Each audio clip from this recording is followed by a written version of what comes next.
हसद की आग में क्यों जल रहे हो, जहन्नम की तरफ तुम क्यों चल रहे हो? This hasad and jealousy is burning the hearts of people. People just cannot see others progressing.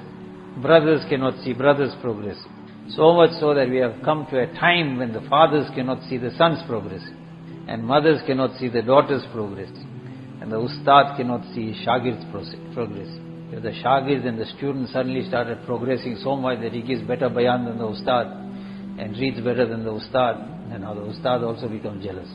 And then murids are jealous of other murids. And then those who are not murids are jealous of murids of people. Nothing but jealousy. हसद की आग में क्यों जल रहे हो, जहन्नम की तरफ तुम क्यों चल रहे हो? खुदा की तक़सीम पे तुम हो नाराज, कफ़े अफसोस क्यों मल रहे हो? Why are you going in the direction of Jahannam through jealousy? खुदा की तक़सीम, it's a taqseem, it's a distribution of Allah tabarak wa ta'ala. Was Allah tabarak wa ta'ala obliged to make mashwara with us before He blesses anybody with some qualities and sifat, and some kamal, and some wealth, and some beauty, and some health, and some home, and some car? Allah ta'ala must make mashwara with us first.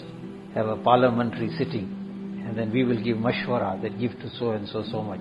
It is Allah ta'ala's taqseem. He will decide whom to give. We must look at who is the person that's getting it, and whether it is going to be beneficial, or the person is going to use it to go to Jahannam.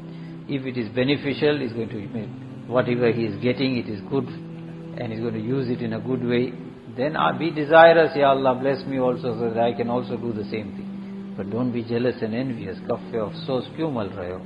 Why are you rubbing the palms of your hands in regret high all the time? The person who is jealous, if he gets no other azab, he gets no other azab. The person who is jealous, if he gets no other azab and no other punishment, then that punishment is sufficient for that jealousy that he has to burn all the time. Any person gets anything, his heart is burning. So that is sufficient azab for him. He doesn't need more azab than that. And then that same jealousy then leads to hatred, and then anger, and then the person is, after that all the good qualities of the person is all washed away.